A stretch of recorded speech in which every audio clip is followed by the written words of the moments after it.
This is the mugshot of an accused monster.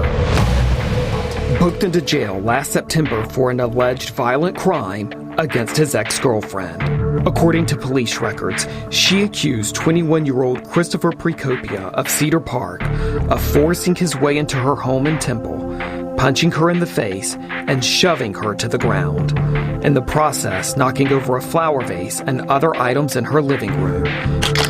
A scene captured in police photographs. She told detectives that Precopia pinned her arms behind her head and used a box cutter to slice an X just above her chest. In a handwritten statement to police, she wrote, "I could hear the slices being made." 2 days later, police drove to the Williamson County lumberyard where Christopher worked. I'm just spun around, handcuffs put on. And arrested him. I had no idea who accused me of this. I had no idea why everything's happening, and I was lost. Christopher spent the next 24 hours in jail. His parents paid a $150,000 bond, then thousands more for a lawyer. But Christopher says he knew he didn't do it, knew he couldn't have done it. I was constantly fearful as to what could happen the next day. I was going to sleep hoping I wouldn't wake up, to try just to get away from it. Court records showed Temple police moved quickly to arrest Christopher, building a case in 2 days based on the word of his accuser. He spent the next 9 months fearing he was going to prison on a charge of burglary of a habitation with the intent to commit other felonies. That's what I was scared of most, just going to prison for no reason.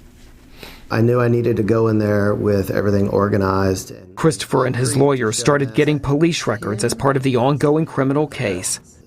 Then, a turning point. He sent me a text message and said, okay, I finally got the details. And she's saying that it happened on September the 20th. Wednesday, September 20th, around 7:20 p.m. The day and time she said I went there and did all that, my mom was at an event that she invited me to. Thankfully, I do log on to Facebook all the time, and I check in when I go places. Aaron remembered they posed in this photograph at 7:02 p.m., about 18 minutes before the alleged attack happened, more than an hour away. And so I immediately told Rick, I've got proof of where he was at. He goes, are you 100% sure? I'm like, yes. Prosecutors hired a forensic expert who confirmed the picture was, in fact, taken on that day at that time. I'm thinking, this is awesome. By the grace of God, she said it happened on the day that I can totally 100% say where he was at. I think there should have been way more investigation to that because it was basically word of mouth and there was a warrant for my arrest. In the end, prosecutors dropped the charge in the interest of justice, a classification often used in cases when they no longer think a person is guilty.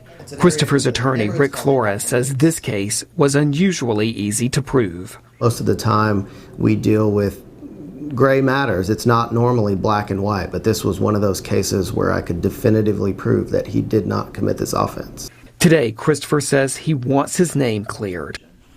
I'm just ready for it to be over with. I'm ready to actually live my life. A life almost derailed by a woman's accusations, but saved by being in the right place at the right time.